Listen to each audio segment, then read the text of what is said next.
Simple past tense. English Hub is a pinnacle in spoken English and personality development.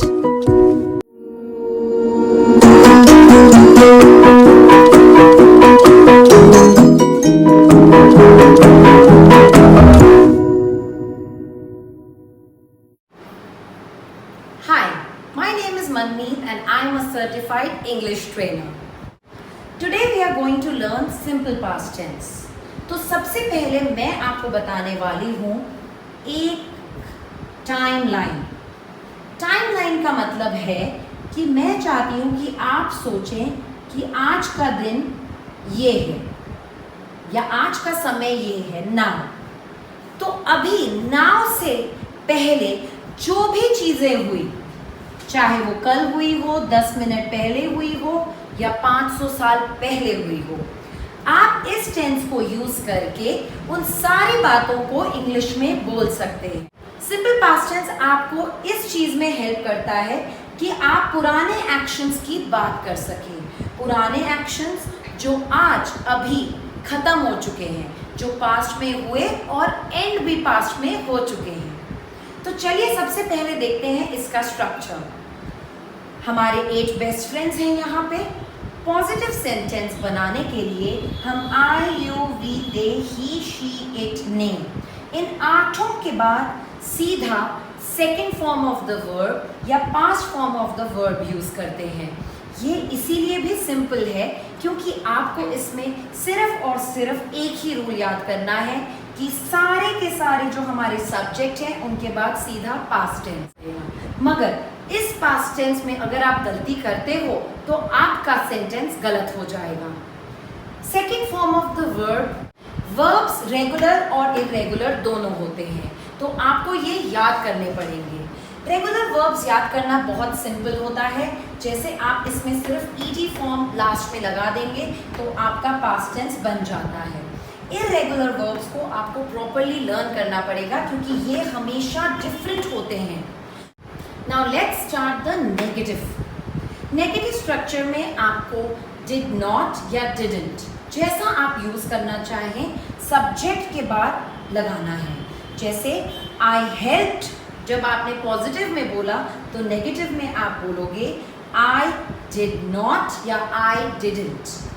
अब ज़्यादातर लोग क्या गलती करते हैं, वो लोग यहाँ पे पास्ट टेंस यूज कर देते हैं, विच इज़ रॉन्ग। आपको बहुत ध्यान रखना है कि जब आप डिडंट या डिड नॉट यूज कर रहे हैं तो उसके बाद first form of the verb या base form of the verb या प्रेजेंट फॉर्म ही लगता है। इस गलती को अगर आप अवॉइड करेंगे तो आप परफेक्ट सेंटेंस बना पाएंगे। Negative is also very simple. सभी सब्जेक्ट के बाद आपको डिड नॉट यूज करना है और उसके बाद आपको यूज करना है first form of the verb. अब हम बात करते हैं डिड की।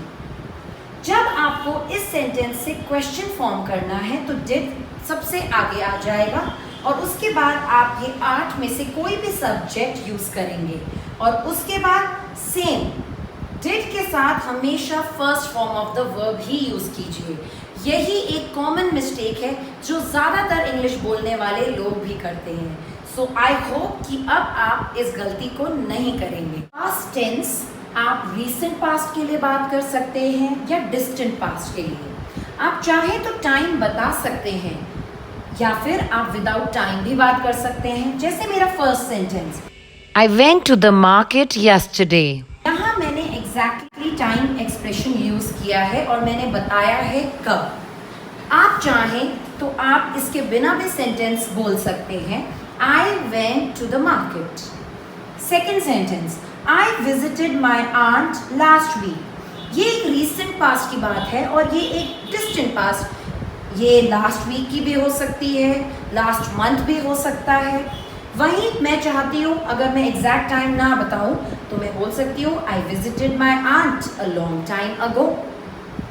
I met John 2 years ago। I met John। तो ये आपकी मर्जी है कि आप टाइम बताना चाहते हैं या नहीं बताना चाहते हैं। दोनों ही केसेस में सेंटेंसेस बिल्कुल करेक्ट है। यहाँ मैं आपको बताना चाहती हूँ कि ज़्यादातर लोग बिफोर वर्ड यूज़ करते हैं जब पास्ट टेंस का यूज़ करते हैं, तो please be careful, before is wrong, please use ago. I hope कि आपको सिंपल पास्ट टेंस बहुत ही सिंपल वे में समझ आ गया होगा। अब बारी है एक छोटे से टिप की। मैंने आपको बताया कि आप डिड के बाद क्वेश्चंस पूछिए सब्जेक्ट यूज़ करके, जैसे did he go to school.